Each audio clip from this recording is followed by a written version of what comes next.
43 साल 15,695 दिन 3,76,000 घंटे। इतनी ज्यादा देर के बाद जब कोई शख्स जेल से बाहर आता है तो या तो दुनिया उसे भूल चुकी होती है या फिर उससे खौफ खा रही होती है कि वो आखिर बाहर आकर क्या क्या क्राइम फिर से करे। लेकिन 2025 में फिलाडेल्फिया के जेल के जब दरवाजे खुलते हैं तो लोग देखते हैं और हैरान रह जाते हैं। वो शॉक में चले जाते हैं कि आखिर एक शख्स जेल से बाहर आता है और सीधा सजदे में गिर जाता है। ये कोई आम कैदी नहीं था, ये था लॉनी डायसन, फिलाडेल्फिया ब्लैक माफिया का सबसे खौफनाक लीडर। और आज हम उसकी कहानी में तब्दीली को डिस्कस करें, उस सफर को डिस्कस करेंगे जो शुरू तो खून से हुआ लेकिन उसकी इंतहा आखिर सजदे पे हुई। पहले समझना ये जरूरी है कि लॉनी डायसन था कौन। 1970 में फिलाडेल्फिया में ऑर्गेनाइज क्राइम बहुत ही तेजी से राइज कर रहा था। यहाँ बत्ताखोरी, ड्रग डीलिंग और इसी तरह किडनैपिंग बहुत ही उरूज पर चली गई थी। और इसी दौरान एक गैंग राइज करता है ब्लैक माफिया के नाम से, जिसको लीड लॉनी डायसन कर रहा था। वो अपनी क्रूएलिटी और रुथलेसनेस से बहुत ही जल्द ऊंची पोजीशन पर पहुंचे। राइवल गैंग्स और इसी तरह पुलिस उससे डरते थे, उसके नाम से खौफ खाते थे। लेकिन आखिर 1981 में सब कुछ बदल गया। FBI ने ऑपरेशन गैंग प्लैंक लॉन्च किया और लॉनी डायसन को पकड़ लिया और उसके बदले जज ने उसे 43 साल की सजा सुनाई क्योंकि वो बत्ताखोरी, किडनैपिंग और इसी तरह ड्रग डीलिंग में मुलव्वस था। यहाँ तक सब ये सोच रहे थे कि अब लॉनी डायसन कभी बाहर आएगा नहीं, या कम से कम हम ये कह सकते हैं कि ये सबका ख्याल था। शुरू वाले कुछ साल तो लॉनी डायसन जेल में वही पुराना डायसन ही रहा, अग्रेसिव, वायलेंस, गैंग्स में शामिल होने वाला, लड़ने झगड़ने वाला। लेकिन आखिर 1985 में जेल में एक राइट हुआ, बहुत ही ब्रूटल किस्म का, और उसमें बहुत सारे लोग मरे। डायसन भी इस वार का हिस्सा रहा। उसने अपने बहुत सारे साथियों और इस तरह राइवल गैंग के साथियों को मरते देखा।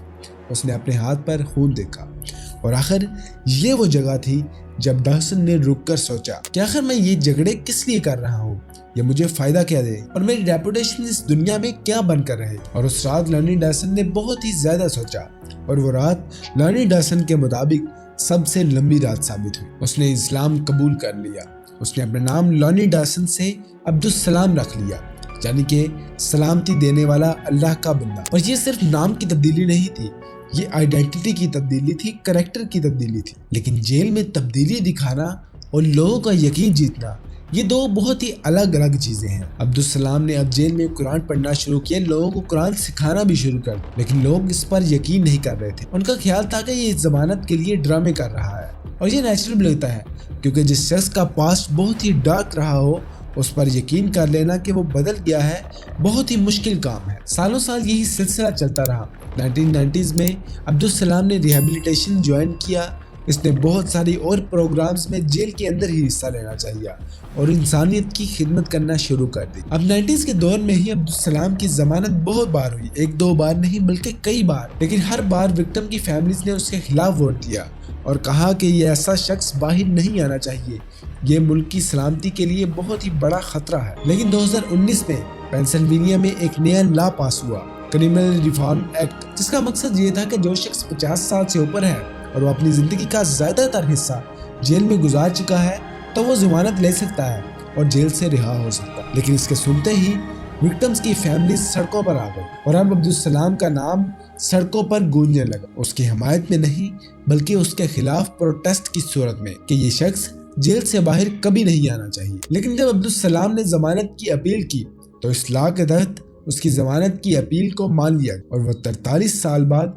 जेल से रहा हो गया। और अब दिसंबर की सुबह 7 बजे पेंसिल्वेनिया में मीडिया कैमरा लेकर लोग प्रोटेस्ट की सूरत में जेल के बाहर खड़े थे कि आखिर एक कैदी जेल से 43 साल बाद रिहा होने वाला है। और ठीक 7:45 पर जब जेल के दरवाजे खुले तो एक शख्स सर पर टोपी, मुंह पर जुरियां और सिंपल कपड़े पहने जेल से बाहर आता है तो दुनिया हैरान हो जाती है कि क्या ये वही लॉनी डायसन था जो ऑर्गेनाइज क्राइम का हिस्सा रहा था अपनी 20s में। मीडिया उसकी तरफ दौड़ा, कैमराज उसकी तरफ मुतवज्जे हुए। लोगों का ख्याल था कि कोई प्रेस कॉन्फ्रेंस करेगा, लोगों से बातचीत करेगा, लेकिन जो हुआ उसने सबको हैरान कर दिया। अब्दुल सलाम जेल से बाहर निकला, वो 2 कदम आगे बढ़ा और रुक गया। उसने जेल की तरफ मुंह किया और सजदे में गिर गया। उसने वहीं पर अल्लाह ताला का शुक्र अदा किया और विक्टिम से माफी मांगी, लेकिन कोई भी उससे बात करने के लिए तैयार नहीं था। और यही वो सीन था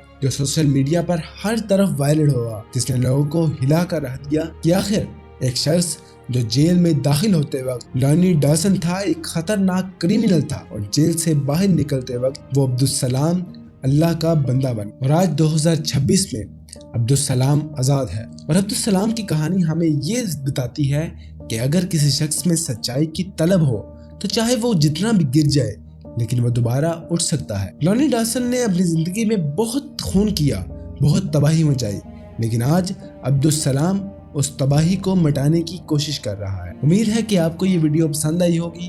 کمنٹ سیکشن میں اپنی رائے کا اظہار ضرور کیجیے گا۔ اللہ نگہبان۔